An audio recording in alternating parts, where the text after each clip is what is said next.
imagine-toi, t'as, je sais pas moi, ton partiel de compta dans 2 jours, t'as rien révisé depuis le début de l'année, bref, t'as rien foutu de l'année et du semestre plutôt, et tu te dis mais qu'est-ce que je vais faire en fait? Ça peut paraître infaisable, mais ça ne l'est pas, c'est compliqué, c'est pas la meilleure solution qui soit, mais c'est faisable. Donc aujourd'hui, je vais te montrer comment tout retenir en très peu de temps. La manière dont tu vas réviser quand tu as le temps et quand tu n'as pas le temps, c'est pas du tout la même en fait. Donc j'espère que tu es prêt, j'espère que tu es prête. Et c'est parti, on se retrouve après l'intro.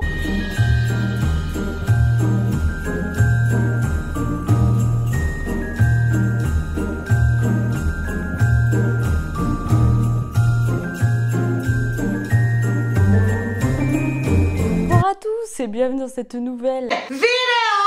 Alors aujourd'hui on se retrouve pour une vidéo spéciale Noël. Non, je rigole. Décembre, c'est Noël, mais c'est aussi les partiels. Ça rime en plus. Noël partiel, Noël partiel.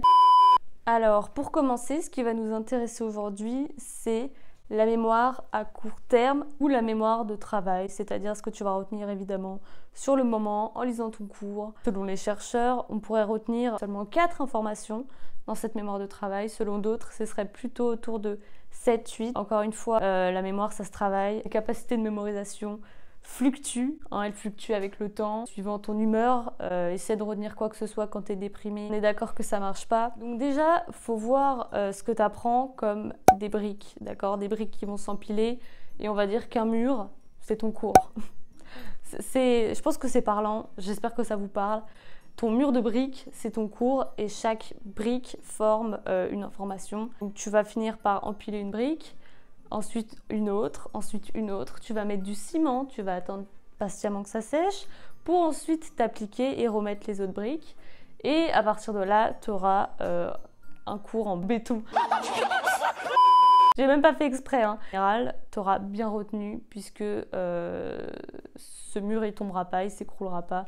Alors que si tu te précipites et que tu essaies de tout apprendre d'un coup, bah il n'aura pas le temps de sécher, les pierres seront mal mises et bref, ça va être embourbé. J'ai l'impression de parler à des gosses, mais je trouve ça hyper parlant. Je pourrais vous parler du rôle de l'hippocampe, etc. Mais je pense que c'est pas ce qui nous intéresse ici. Ce qu'on retient, quand on lit quelque chose, il y a toute une connexion synaptique entre plein de neurones. Notamment, là, ça va être dans le cortex préfrontal gauche et droite. Bref, un courant électrique, littéralement. Les crises d'épilepsie, c'est genre un coup de jus. Un coup de jus. Je trouve ça ouf. Bref, c'était le fun fact.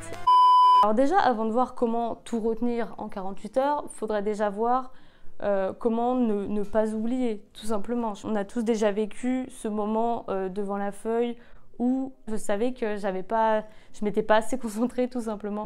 Encore une fois, ici, je vais pas vous parler de productivité ni d'efficacité, parce que pour moi, tout ça, ça rejoint la concentration. Il n'y a pas de productivité sans concentration, il n'y a pas d'efficacité sans concentration.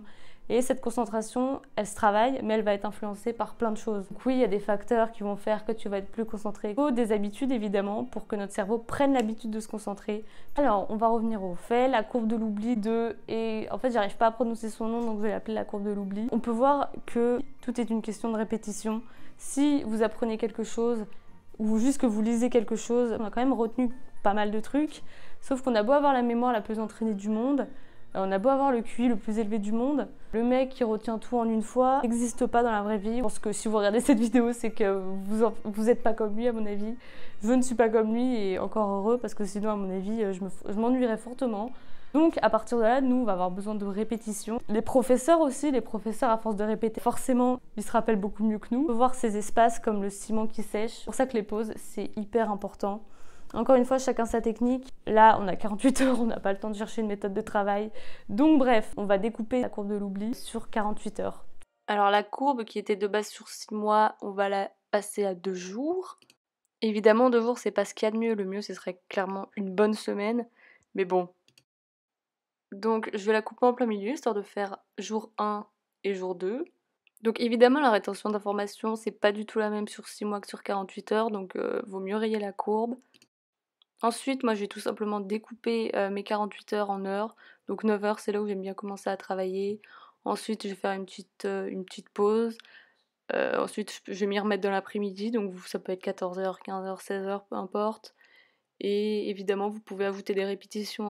Donc là, je vais laisser un grand espace entre 15h à 20h. Mais évidemment, à vous d'ajouter ou non des répétitions si vous estimez que c'est nécessaire. Donc la première étape de ces 48 heures, ça va être de repérer les mots-clés. Dans la langue française, c'est environ un mot-clé par paragraphe. Évidemment, quand on prend des notes, on n'est pas là à repérer le mot-clé et à faire des paragraphes en fonction de celui-là. Moi, quand je prends mes notes, j'ai toujours l'effort de mettre en gras tout de suite quand je repère un mot-clé. Parce que c'est vrai que plus on a l'habitude d'écouter les profs, plus on repère vite les notions importantes. Ces mots-clés, c'est les 20% du cours qui vont vous servir et qui vont faire 80% de vos connaissances en fait. Donc lire son cours et repérer les mots-clés et les définir.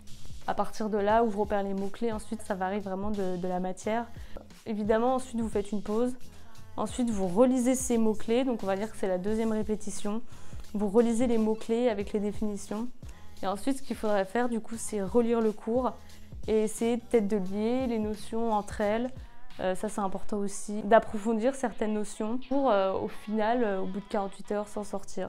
Commencer après avoir repéré les mots-clés, les définitions, après avoir approfondi peut-être ces mots-clés, les avoir liés entre eux. Moi ce que je peux vous conseiller aussi, c'est ce que je ferais, c'est des flashcards tout simplement. Parce que là en 48 heures vous n'aurez pas le choix, il va falloir être efficace.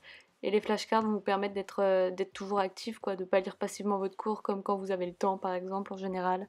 Et ensuite la troisième étape, ce serait de vous interroger, donc d'apprendre toutes vos flashcards et de faire ça pendant plusieurs heures, malheureusement. C'est pour ça que sur une semaine ça me paraît mieux, puisque là vous aurez plus que quelques heures pour tout relire. Tandis que sur une semaine, vous aurez pu faire ça sur plusieurs jours, ça aurait été moins intense et plus instructif, parce qu'ensuite il y a de fortes chances que vous ayez tout oublié par la suite. Cette vidéo va être courte, je ne vais pas blablater plus que ça. Maintenant voilà, vous avez 48 heures. Quand on veut retenir quelque chose rapidement, va falloir un peu se matraquer le crâne pour se bourrer le crâne comme il faut. Il va vraiment falloir espacer ces répétitions dans le temps. Et that's it. Donc voilà, donc j'en ai fini avec cette vidéo, j'espère que ça te servira un petit peu. Bon courage en tout cas, c'est un peu dur en ce moment, ça devient de pire en pire. Déjà que cette période elle est pas facile quand on doit aller en cours, mais alors là en plus en restant chez soi, c'est encore pire. Bon courage si t'as des partiels, lâche un like, abonne-toi et on se retrouve dans une prochaine vidéo. Period.